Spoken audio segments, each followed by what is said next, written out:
For today's video mga angkol, tara samahan nyo akong ipa-check up si kuya ngayong araw. Kaya naman intro, pasok!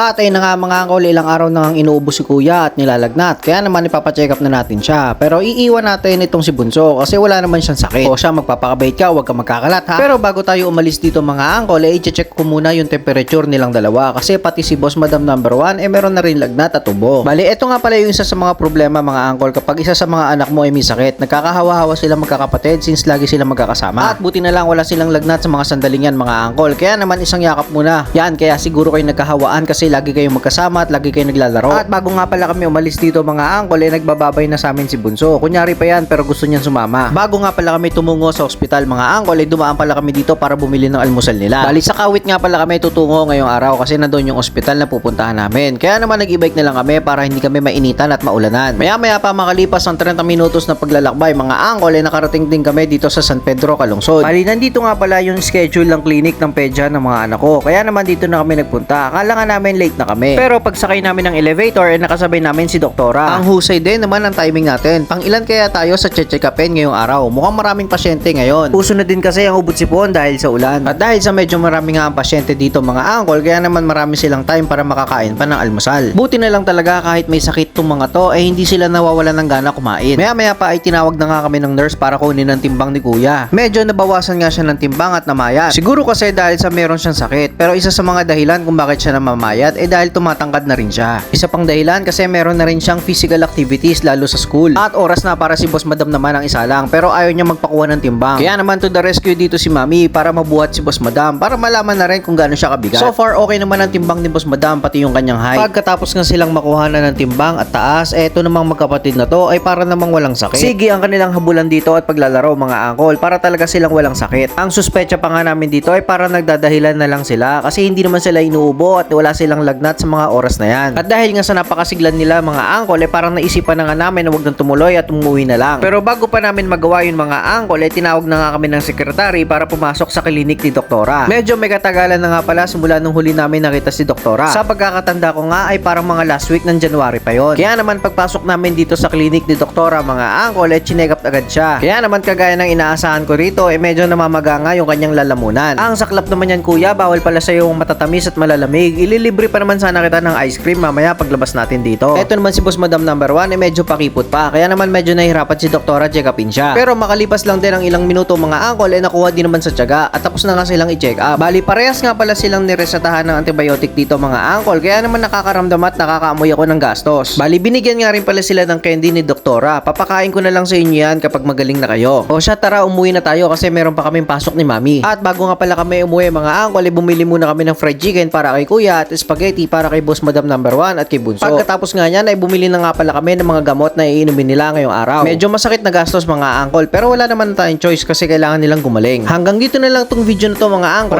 Maraming salamat sa panonood at suporta na binibigay nyo. See you sa next vlog. Ge!